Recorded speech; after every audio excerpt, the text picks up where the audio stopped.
Here we are in downtown Edmonton, this gorgeous building built in 1911. Old radiator. You can look up. It'd be really interesting to go up those stairs. And then here we are at Fox Coffee and Donut. Everything is really beautifully done, beautifully painted. Check out that chandelier, tin roof. Apparently the owner of this coffee shop spent about a year and a half getting this place ready. It was a pop-up coffee shop, but now it is here to stay. The address is 10137 104th Street Northwest. And check out some of these delicacies that they have here. All kinds of donuts. They do offer sandwiches and small treats, biscotti. There's some of the menu there. But just look at the ambiance of this place. About as gothic in a coffee shop as you could possibly get. And this damask pattern, just absolutely gorgeous.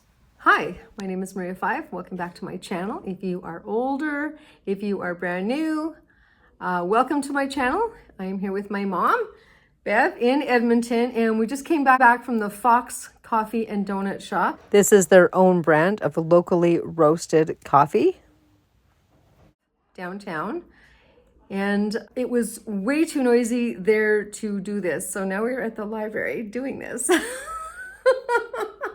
Because, you know, you got to have that kind of thing. So, I'm not sure if I've shown these before, but this is the make. I've got some cat earrings. I don't know if you can see. And they are just on a shepherd hook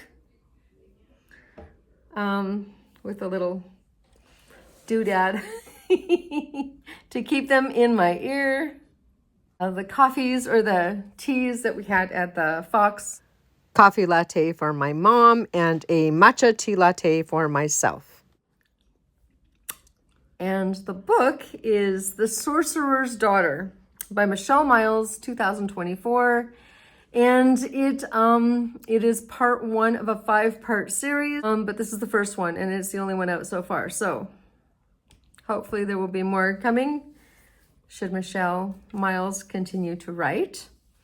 This is a fantasy gothic romance. And yes, this novel really does have it all. We have magic, we have murder, we have courtship, and an almost war in a faraway land. So, a little bit of a fairy tale. It's good. It's a little bit quick paced. There's always action, which I don't think does the book any harm at all. It's not stupendously written, but it's a good story. It is a good story. So we start off in Blackthorn with Simon, who is the sorcerer. Sorry, I've got notes here that I'm reading. He's trying to marry off his daughter, and she's of age, like 16, you know, they get them young. So the first suitor was way too dull for her, and the second one was a bit of a lecherous, icky type. And then the third one is in a lot of debt, owes a lot of money, and so is just looking for a nice, good-sized dowry to pay everything off. So that's where we are, and then all of a sudden her father gets a message from the court saying the sorcerer, and he's to come immediately because the last sorcerer died of mysterious means, and we don't really know why yet, but there we have it. So off they go. She takes her maid with her, Sophia, and off they go to the castle with an armed guard from the court.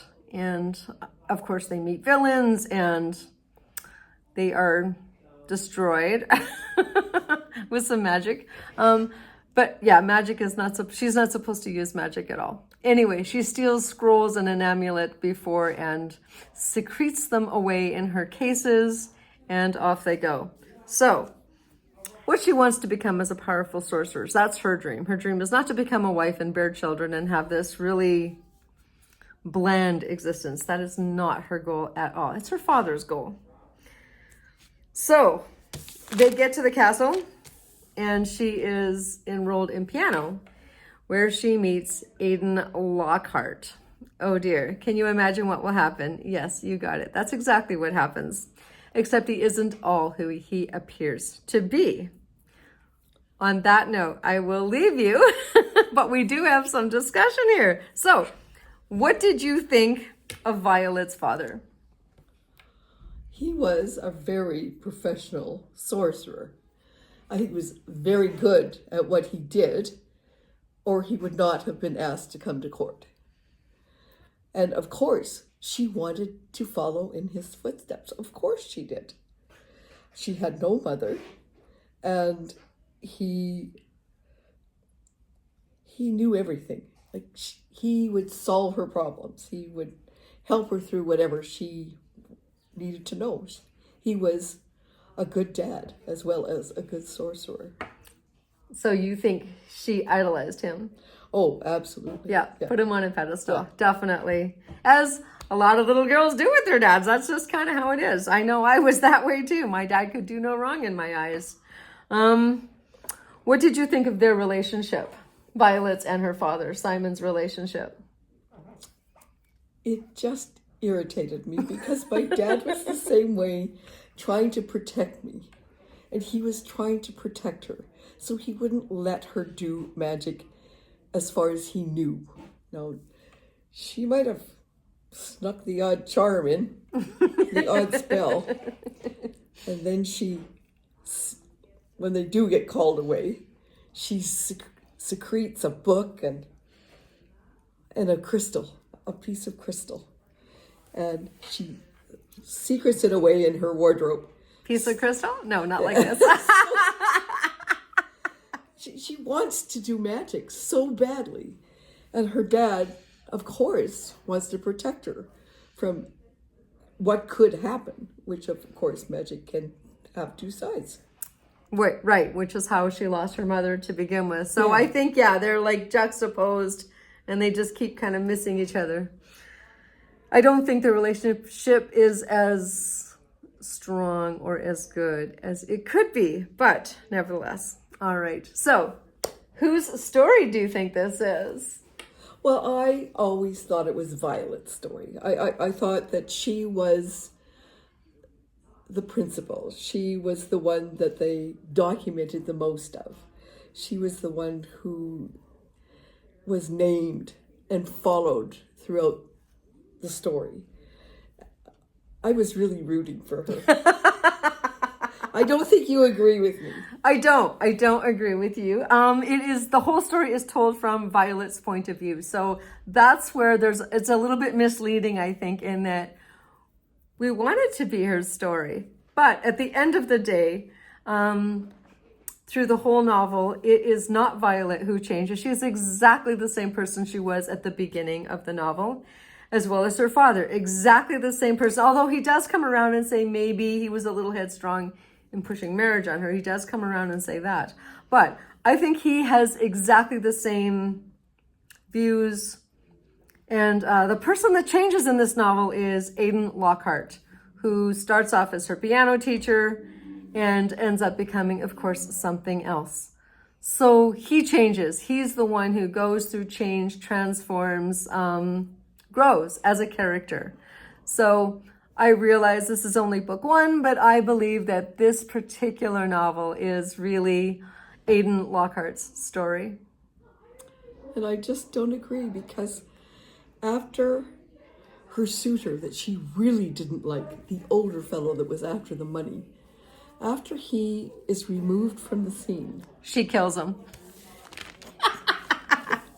It's just like shedding a cloak, like she's suddenly free to pursue whatever she wants to pursue, including Aidan. Like, of course. Of course. Of course. Good looking piano teacher. Yeah, really, right? Yes. Yeah, and I think she's just about to take the next step. This is the beginning for her. We're going to follow her, and this is her first step, is to get rid of that evil suitor and follow Aidan, who's very good looking and very young and talented. He's very talented. In many ways, I'm sure. Yeah, well, we don't know that part yet. Yes. So, if you do read the book, let us know in the comments below. Let us know what you think, whose novel you think this is. Yeah, it'll be up. This is only book 1. It's a 5-book series, so there are more novels to come, and as the novels are written and released, I'm sure we will do more of these. Thank you so much for watching and joining, and we will see you next Saturday. Bye-bye.